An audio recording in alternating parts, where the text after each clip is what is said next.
I'm going to dedicate this video to only reading thrillers. Thrillers, not something I typically reach for, but because spooky season is coming up, I thought it would be a good idea to just dive into it, get myself into the mood, and spook myself out a little bit.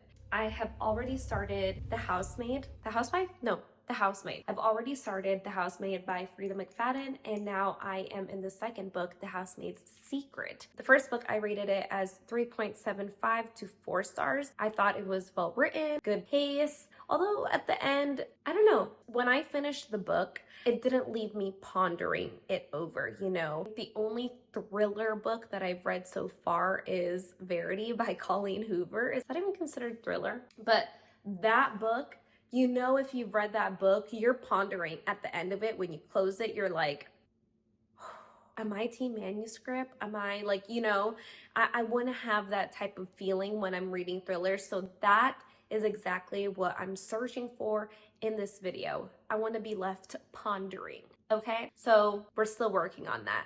The Housemaid's Secret is next. I kind of just started it and we'll go from there. Let's have a great spooky time together. Cheers!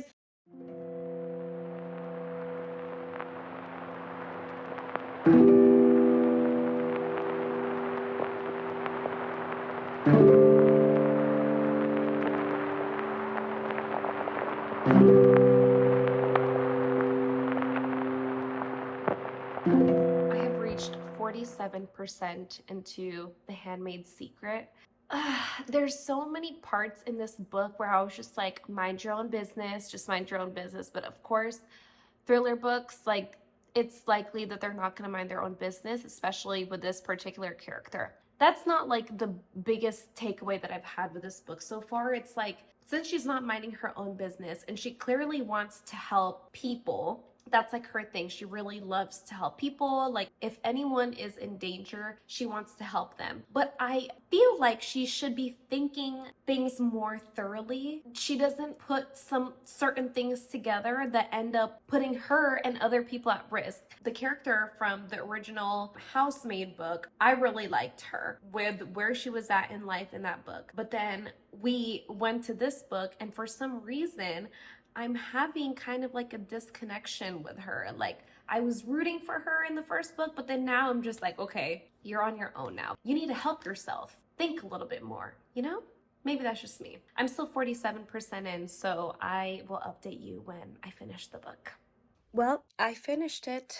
I finished The Housemaid's Secrets, and if Freida McFadden's goal was to agitate me the whole time of reading it and drive that type of emotion out of me, it was certainly achieved. This book follows the same female main character as the first book, which is The Housemaid. And in the first book, I was totally rooting for her.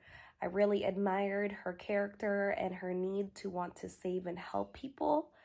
In this book, pretty much the same, right? She has that urge to save people. There was a lot of times in this book where she just like wasn't thinking things through, to where I was just like, okay, I was just getting annoyed of her character. But all this to say, I gave it 3 stars because of the fact that I wasn't rooting for the female main character anymore. The plot of the book wasn't my favorite. Yeah, it is very interesting, the plot twist, but the plot of it overall, it wasn't for me. So that's why I'm giving it 3 stars. But now I am on to reading None of This Is True by Lisa Jewell. And so far, I just started it. And wow, the plot is already so interesting to me. So I'm excited to read this. I'm still waiting for that pondering feeling at the end of the book. When I finished The Housemaid's Secret, I was just like a little bit annoyed. So I'm still searching for that feeling after reading a thriller. Right off the bat with starting None of This Is True, I was already very intrigued. So I'm excited to see how this book goes. Wow.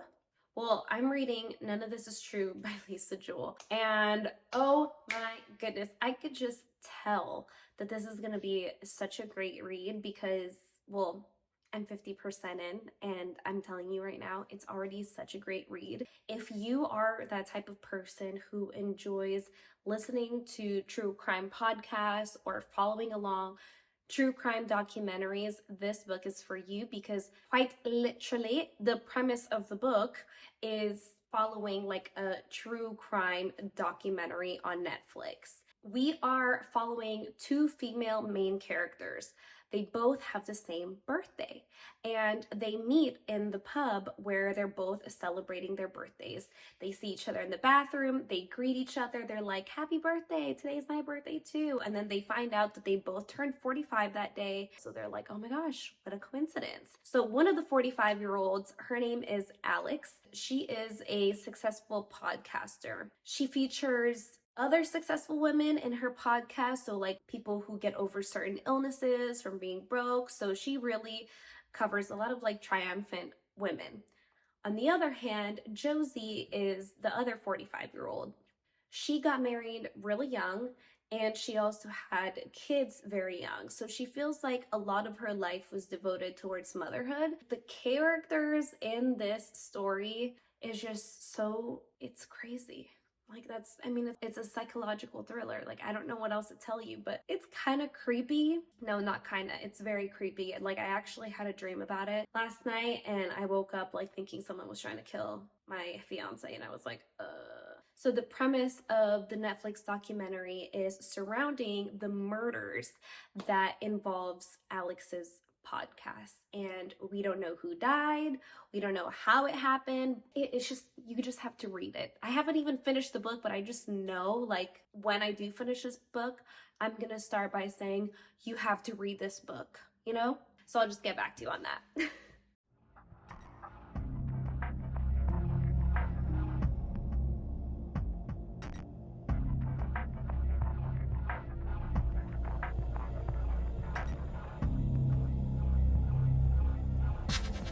This book just got really dark.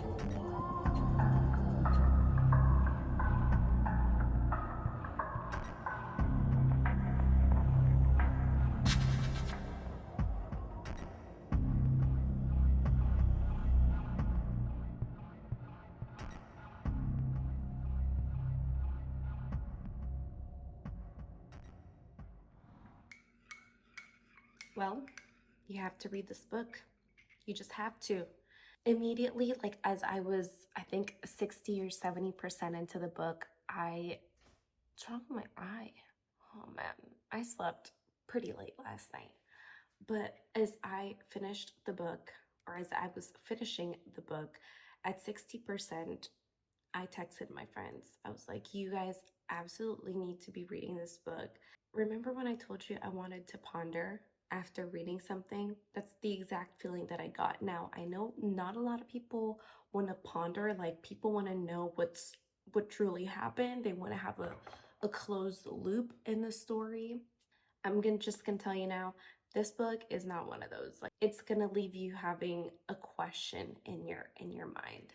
But for me, I love that. I want to have my gears turning. I want to be looking back into the last few chapters and maybe try to put two and two together and try to figure it out on my own. But it's one of those things, you'll never know. It's up to your own interpretation. What's true? Like, what is actually happening right now? You should read it. I don't even know what book to read next, but I just know that I need a break from like all the intensity, because it went there. When I figure out what book to read next, then obviously I will share that with you. But for now, yeah, totally read this book. None of This Is True by Lisa Jewell is a thumbs up for me. Hey, been a while.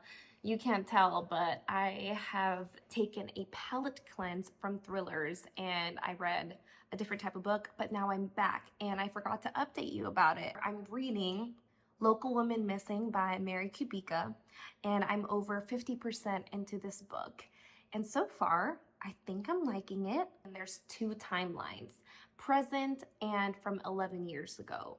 So there's been 4 people that has gone missing. One of the people that were missing is a 6-year-old little girl named Delilah. She miraculously escapes, and when she escapes, she finds herself back home, and finds out that she's been missing for 11 years. Literally, like, what would she even do at that point? Like, being her family, the author does a really good job with depicting the emotions that tie into finding someone that's been missing. You know, you feel triumphant, you feel happy that they're finally home, but then at the same time, you're learning who this person is. I'm really liking the book so far, and I have no idea how all of these victims connect with when they were missing. Were they all abducted by the same person? Do I already know the person that abducted these people? I have no idea, but so far I'm liking it, and I will update you when I finish the book. Here we go. I'm a little stressed.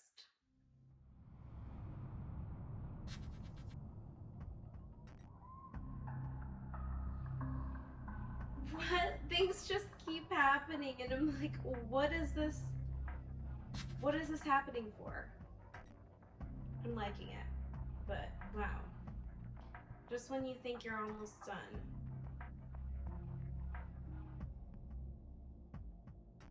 Oh my god, I'm so nervous. Holy shit. Oh my god, I'm so nervous.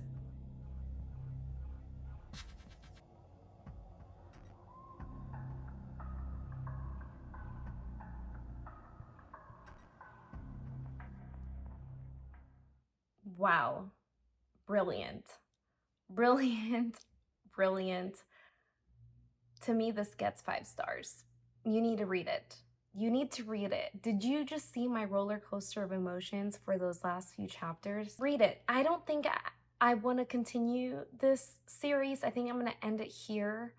Maybe I'll do another one where I only read thrillers, but I'm very happy with capping this video here just because of this particular book, Local Women Missing by Mary Kubica. Absolutely read it. So, wow, I'm happy that I made this video, that I had a dedication just for thrillers. I really hope that you enjoyed this video. If you have read any of these books, let me know your thoughts. Did we agree on some things here? Maybe not. If you have any other thriller recommendations for me, please let me know as well, because now I'm definitely going to be adding more thriller books to my arsenal to continue reading. Thank you so much for spending time with me today. Please consider liking this video and subscribing. I would love to see you again. Thank you. Bye.